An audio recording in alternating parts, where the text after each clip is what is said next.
नमस्कार साथियों, बहुत बहुत स्वागत है आपका आज की क्लास में। आज की क्लास में हम प्रगतिवाद के अंतर्गत नागार्जुन का अध्ययन करेंगे, इनकी रचनाओं के बारे में जानेंगे और उन तथ्यों को जानेंगे जिनसे परीक्षाओं में प्रश्न बन सकते हैं, पूछे जा सकते हैं। सबसे पहले इनका सामान्य परिचय देख लेते हैं। इनका जन्म 1911 ईस्वी में तरवनी, दरभंगा, बिहार में हुआ था और इनका निधन 1998 ईस्वी में हो गया था। इनका मूल नाम वैद्यनाथ मिश्र था, यह भी पूछा जाता है परीक्षाओं में। इन्होंने 1936 ईस्वी में श्रीलंका जाकर बौद्ध धर्म ग्रहण कर लिया था तथा वहाँ के प्रसिद्ध बौद्ध मठ विद्यालंकार परिवेड़ में ये 3 वर्षों तक रहे थे। अन्य नाम की बात करें तो इनका एक नाम ढक्कन भी मिलता है और यह मैथिली में यात्री उपनाम से कविताएं लिखते थे। इन्हें प्रगतिवाद का शलाका पुरुष भी कहा जाता है, प्रगतिवाद का प्रतिनिधि कवि भी कहा जाता है, आधुनिक कबीर भी कहा जाता है, जन कवि भी कहा जाता है और बाबा भी कहा जाता है। इनकी प्रथम कविता जो है वह है मिथिला, 1929 ईस्वी में है और मैथिली भाषा में रचित है। खड़ी बोली में रचित इनकी प्रथम कविता की बात करें तो वो है राम के प्रति, जिसका रचना काल 1933 ईस्वी है और 1935 में यह विश्व बंधु पत्रिका में प्रकाशित हुई थी।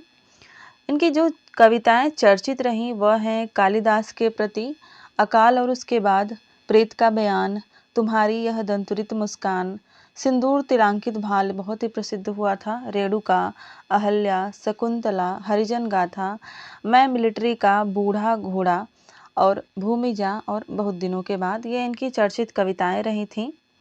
आगे बढ़ते हैं। खड़ी बोली में इनकी जो रचित काव्य रचनाएं हैं उनको देखते हैं। जैसे कि युगधारा बार बार परीक्षाओं में पूछी जाती है, 1953 ईस्वी में है। सतरंगी पंखों वाली 1959 ईस्वी में है। प्यासी पथराई आंखें 1962 में है। सभी इंपॉर्टेंट हैं, सभी को आपको याद करना पड़ेगा। भस्मांकुर है 1971 ईस्वी में। तालाब की मछलियां हैं 1975 ईस्वी में। खिचड़ी विप्लव देखा हमने 1980 ईस्वी में है। तुमने कहा था 1980 ईस्वी में है। हजार हजार बाहों वाली है 1981 में। पुरानी जूतियों का कोरस है 1983 ईस्वी में। रत्नगर्भा है 1984 ईस्वी में। ऐसे भी हम क्या, ऐसे भी तुम क्या 1985 ईस्वी में है। और आखिर ऐसा क्या कह दिया हमने 1986 ईस्वी में है। इस गुब्बारे की छाया में 1990 में है। भूल जाओ पुराने सपने 1994 में है। अपने खेत में 1997 में है और नागार्जुन रचनावली जो कि 7 खंडों में है 2005 में प्रकाशित हुई थी। आगे बढ़ते हैं और इनकी मैथिली भाषा में रचित काव्य रचनाओं को देखते हैं। वह है चित्रा जो कि 1962 में प्रकाशित हुई थी। विशाख है 1964 में प्रकाशित हुई थी।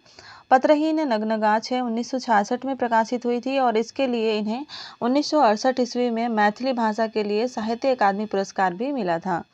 इनके उपन्यासों की बात करें तो इनके उपन्यास हैं रतिनाथ की चाची 1948 ईस्वी में है। बलचनामा है 1952 में। रतिनाथ की चाची है 1948 में, माफ कीजिएगा। बलचनामा है 1952 में। नई पौध है 1953 में। बाबा बटेश्वर नाथ है 1954 में। वरुण के बेटे हैं 1957 में। दुख मोचन है 1957 में ही। कुंभी पाक पूछा जा चुका है 1960 में है। हीरक जयंती और अभिनंदन 1961 में है। जमनिया का बाबा या इमरतिया नाम भी है इसका 1968 में है।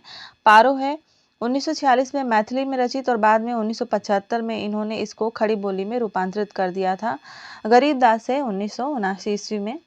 इनकी कुछ चर्चित कहानियों की बात करें तो वो है सूखे बादलों की परछाइयाँ, जेठा, काया पलट, हीरक जयंती, मनोरंजन का टैक्स और तापहारिणी। नाटकों में इनके हैं अनुकंपा और निर्णय। यात्रा वृत्तांत की बात करें तो ये बहुत बड़े घुमक्कड़ भी रहे हैं और इन्होंने यात्रा वृत्तांत भी लिखे हैं। हिमालय की बेटियां पूछा जा चुका है। टिहरी में नेल्डर, टिहरी से नेंडल, धोलिंग, महाविहार, अतिथि सत्कार और सिंध में 17 महीने, ये इनके यात्रा वृत्तांत हैं। संस्मरणों की बात करें तो मैं सो रहा हूँ 1 घंटा आईने के सामने, इसको याद करना आपको बहुत आसान है। मैं सो रहा हूँ 1 घंटा आईने के सामने, यह याद हो जाएगा आसानी से। तो यह इनके संस्मरण है। संपादन की बात करें तो इन्होंने दीपक पत्रिका का संपादन किया था। पुरस्कारों की बात कर लेते हैं। 1988 में इन्हें उत्तर प्रदेश सरकार द्वारा भारत भारती पुरस्कार दिया गया था। 1968 ईस्वी में पत्रहीन नग्नगाछ के लिए साहित्य अकादमी पुरस्कार मिला। 1993 में मध्य प्रदेश सरकार द्वारा मैथिली शरण गुप्त पुरस्कार मिला था और 1993 में बिहार सरकार द्वारा राजेंद्र शिक्षा सम्मान भी मिला था। 1995 में बंगाल सरकार द्वारा राहुल सम्मान भी इनको दिया गया था। कुछ इनकी चर्चित पंक्तियां देख लेते हैं। एक इनकी पंक्ति जो है बहुत ही प्रसिद्ध हुई थी, वह यह है कि आओ रानी हम ढोएंगे पालकी, यही हुई है राय जवाहरलाल की। ब्रिटेन की महारानी के भारत आगमन पर इनकी व्यंग्यात्मक कविता यह हुई थी। अगली जो पंक्ति है वह है कि कवि मैं रूपक हूँ दबी हुई दूब का। बहुत ही गहरी पंक्तियां हैं यह। अगली पंक्ति जो है बहुत ही प्रसिद्ध है, कालिदास सच सच बतलाना तुम रोए थे या रति रोई थी। एक और पंक्ति है, अमल धवल गिरी के शिखरों पर बादल को घिरते देखा। इस कविता का नाम ही है बादल को घिरते देखा। जनगण मन जागृत शिल्पी तुम धरती के पुत्र। केदारनाथ अग्रवाल के प्रति इन्होंने लिखा था इसको। और सत्य को लकवा मार गया है, वह लंबे काठ की तरह पड़ा हुआ है। सत्य कविता से यह इनकी पंक्तियां हैं। कुछ और पंक्तियां मैं आगे आप लोगों को लिखवा दूंगी इनकी, क्योंकि इनकी पंक्तियां जो है बहुत ही महत्वपूर्ण है। प्रगतिवादी पंक्तियां हैं, क्रांतिकारी पंक्तियां हैं। आलोचकों के कुछ कथन देखते हैं। सबसे पहले विश्वनाथ त्रिपाठी का कथन है कि नागार्जुन स्वतंत्र चेता एवं जनवेदना के कवि हैं। जनवेदना जिनके समग्र साहित्य में ठोस यथार्थ के साथ प्रकट हुई है। वहीं डॉक्टर नामवर सिंह इनके बारे में कहते हैं कि नागार्जुन जैसा प्रयोग धर्मा कवि कम देखने को मिलता है, चाहे वो प्रयोग लय के हों, छंद के हों या विषय वस्तु के हों। नंदकिशोर नवल कहते हैं कि सामाजिक समस्याओं की अभिव्यक्ति इनके साहित्य का प्रमुख पक्ष है। नागार्जुन वास्तव में कृषकों एवं शोषितों के कवि हैं, जिनके काव्य में प्रगतिशीलता प्रत्येक स्तर पर परिभाषित होती है। यह अज्ञेय जी का कथन है। कुछ विशेष तथ्यों को देखते हैं तो हरिजन गाथा और भूमिजा इनकी लंबी कविताएं हैं। भूमिजा का संपादन इनके पुत्र शोभाकांत ने किया था। इनके पुत्र शोभाकांत ने इनकी जीवनी भी लिखी है बाबूजी के नाम से। 1955 में मेघदूत का इन्होंने हिंदी में अनुवाद किया था। 1979 में गीत गोविंद का खड़ी बोली खंड काव्य के रूप में रूपांतरण किया था। और देश शतकम, कृष्ण शतकम, श्रमिक दशकम इनकी संस्कृत में भी रचनाएं हैं। इसको ध्यान दीजिएगा, यहाँ से प्रश्न बन सकता है। आगे बढ़ते हैं। कुछ ऐसे तथ्य थे जिनको मैं अपने नोट्स में सम्मिलित नहीं कर पाई थी, तो मैं यहाँ से इसको मैं आप लोगों को नोट करवा देती हूँ। जैसे कि आसमान में चंदा तेरे इनका जो है कहानी संग्रह है, इसको भी नोट कर लीजिएगा। और अन्नहीनम क्रियाहीनम इनके निबंधों का संग्रह है। आगे कुछ और तथ्य मैं आप लोगों के लिए लेकर आई हूँ। एक पंक्ति और है जो नोट कर लीजिएगा, वह है तन जर्जर है भूख प्यास से, व्यक्ति व्यक्ति दुख दैन्यग्रस्त है, लो मसाल अब घर घर को आलोकित कर दो। तो यहाँ से भी प्रश्न बन सकता है। पंक्तियों से प्रश्न पूछे जाते हैं तो परेशानी हो जाती है किसी कवि की। जो प्रसिद्ध पंक्तियां हैं उन्हीं को लोग याद रखते हैं। यह बहुत प्रसिद्ध हुई थी, इसको आप लोग याद रखिएगा। एक और इनकी जो पंक्ति है महत्वपूर्ण पंक्ति, वह है लक्ष्य स्पष्ट है, पंथ कठिन है, रात्र शेष है, यह आगे दिन है। तो इसको भी आप लोग नोट कर लीजिएगा। आगे बढ़ते हैं। आए दिन बहार के शीर्षक कविता में इन्होंने छद्म नेताओं, थैलीसाहों और स्वार्थ लोलुप लोगों पर गहरा कटाक्ष करते हुए इन्होंने लिखा है कि श्वेत श्याम रतन नार अखिया निहार के, सिंडिकेट प्रभुओं की पग धूर झार के, लौटे हैं कल दिल्ली से टिकट मार के, खिले हैं दांत ज्यों दाने अनार के, आए दिन बहार के। तो यह बहुत ही महत्वपूर्ण पंक्ति हो जाती है, क्योंकि इसमें इन्होंने काफ़ी क्रांतिकारी शब्दों का प्रयोग किया हुआ है। क्रांतिकारी कविता यह है, तो इसको भी आप लोग ध्यान दीजिएगा। एक और इनकी पंक्ति है शासन की बंदूक, जो कविता थी बहुत ही प्रसिद्ध हुई थी वहां से, कि सत्य स्वयं घायल हुआ गई अहिंसा चूक, जहां तहां दगने लगी शासन की बंदूक। आगे देखते हैं। एक और पंक्ति है इनकी कि एक एक सिर सूंघ चुका हूँ, एक एक दिल छू कर देखा, इन सब में तो वही आग है, ऊर्जा वही चमत्कार है, इस माटी में इस माटी का तिलक लगाओ। तो यह भी एक क्रांतिकारी कविता है। स्वदेश प्रेम इसमें झलक रहा है इस पंक्तियों में।